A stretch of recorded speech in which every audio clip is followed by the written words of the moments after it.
बिस्मिल्लाहिर्रहमानिर्रहीम। मेरा नाम डॉक्टर अब्दुल वहीद है। मैं नाक कान गला और मुंह और गले के कैंसर का माहिर डॉक्टर हूँ। आज से हम एक सिलसिला शुरू कर रहे हैं कान नाक गला की मुख्तलिफ बीमारियों के सिलसिले में अवेयरनेस जो है देने के लिए आम आवाम को अवेयरनेस देनी है। उनकी मुख्तलिफ जो बीमारियाँ हैं कान नाक गले की और इसके अलावा जो है मुंह और गले के कैंसर के मुतालिक जो है अवेयरनेस के लिए हमारे पास जो सबसे ज़्यादा मरीज़ आते हैं वो कान के आते हैं, ख़ास तौर पे बच्चे, और इसके अलावा भी जो है एडल्ट पॉपुलेशन भी ज़्यादा आती है।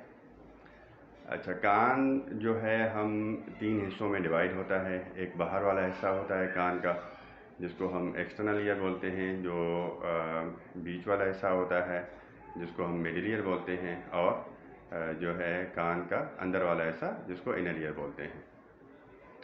अच्छा, कान का सबसे ज़्यादा जो बीमारी है वो है कान का बहना, कान से पीप का आना या पस आना या किचरा वगैरह निकलना कान का।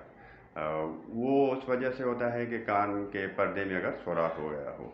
सबसे ज़्यादा जो बीमारी है बाहर जो कान का हिस्सा होता है उसमें जैसे ख़वातीन जो है कान छिदवाती हैं। कान छिदवाने के लिए जो है वो ऊपर वाला हिस्सा यूज़ करती हैं जहाँ नरम हड्डी जिसको हम कार्टिलेज कहते हैं।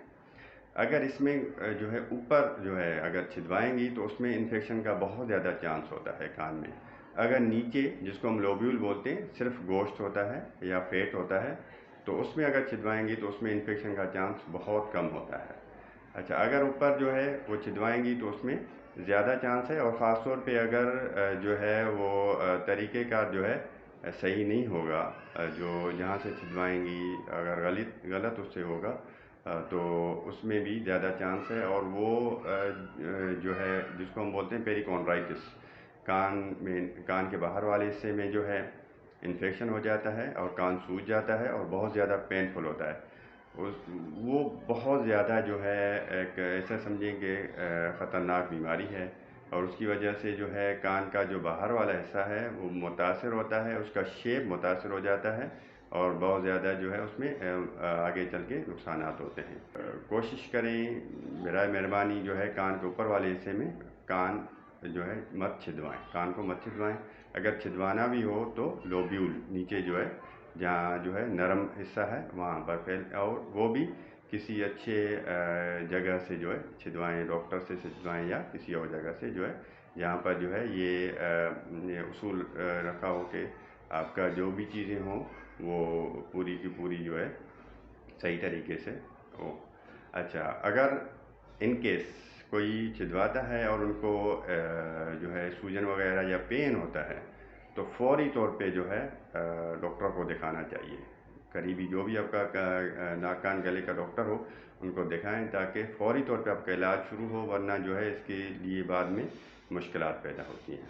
अच्छा, इनके अलावा जो है कान के अंदर जो है वो ज़्यादा जो है कान का जो बाहर वाला हिस्सा होता है उनमें अंदर जो नाली कहते हैं हम जिसको, उसमें मैल का जमा होना। मैल जो है वो कोई बीमारी नहीं है। मैल जो है नॉर्मली अल्लाह ताला की तरफ से कान के इस हिस्से में पैदा होती है, बाहर वाला जो हिस्सा होता है नाली का जो बाहर वाला हिस्सा होता है उसमें पैदा होती है, और ये डिसइंफेक्टेंट होती है। यानी कि हमारे जो भी अगर कोई ज़रात वगैरह या कोई ऐसे जरासीम जाएंगे तो उनको ये जो है डिसइंफेक्ट करेंगी। यानी कि ये फ़ायदे वाली चीज़ है हमारे कान के अंदर। अच्छा, जब ज़्यादा पैदा होती है, किसी किसी में ज़्यादा पैदा होती है, या किसी की कान की जो नाली है वो बनावट इस तरह से होती है कि उसमें जमा होता रहता है। अगर जमा हो जाए तो उसको सबसे आसान तरीका ये है कि आप किसी डॉक्टर को दिखाएंगे तो वो आसानी से उसको कान को जो मैल को निकाल लेंगे। मोस्टली जो लोग क्या करते हैं कि अगर ऐसा कोई होता है तो फिर कान को किसी भी चीज़ से साफ़ करने की कोशिश करते हैं, ख़ास तौर पे कॉटन बड से साफ़ करते हैं। ये बहुत ख़तरनाक है, बहुत ही ज़्यादा ख़तरनाक चीज़ है कि कॉटन बड मत यूज़ करें, कॉटन बड को मत यूज़ करें। कॉटन बड यूज़ करने की वजह से एक तो कान के अंदर इन्फेक्शन का ख़तरा होता है, और दूसरा ये है कि मैल जो है और ज़्यादा अंदर चला जाता है और उसको निकालना ज़्यादा मुश्किल होता है। इसके अलावा जो है कान के जो नाली होती है उसमें सूज जाना یا اگر جو ہے ہم بغیر کسی وجہ کے جو ہے کوئی چیز لگائیں گے تو اس کی وجہ سے انفیکشن ہوتا ہے، جس کو فرنکولوسس یا اوٹیٹس ایکسٹرنا کہتے ہیں. تو یہ زیادہ جو ہے یا تو پانی وغیرہ جو ہے اگر اندر چلا جائے گا تو اس وجہ سے بھی انفیکشن کا چانس ہوتا ہے. پانی سے جو ہے اگر کسی کو انفیکشن ہو رہا ہے تو وہ پانی سے بچاتا رہے. پانی سے کس طرح سے بچانا ہے؟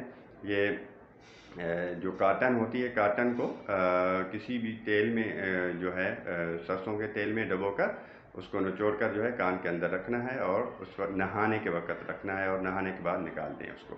اچھا، اس کے علاوہ جو ہے اس پہ کان کے جو باہر والے حصے میں ایک اور انفیکشن ہوتا ہے، اس کو ہم جو ہے کہتے ہیں فنگس انفیکشن.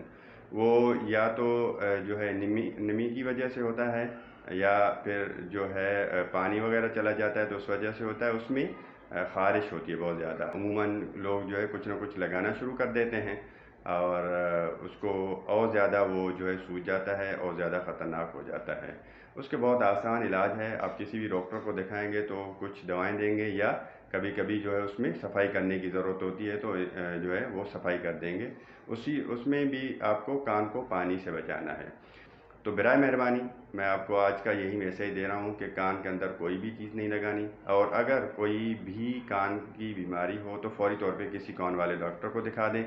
اگر یہاں آئیں گے تو ہمارے پاس سب سہولت ہے. انشاءاللہ تعالی ہم آپ کو بہتر سے بہتر معائنہ کریں گے اور علاج دیں گے. بہت شکریہ.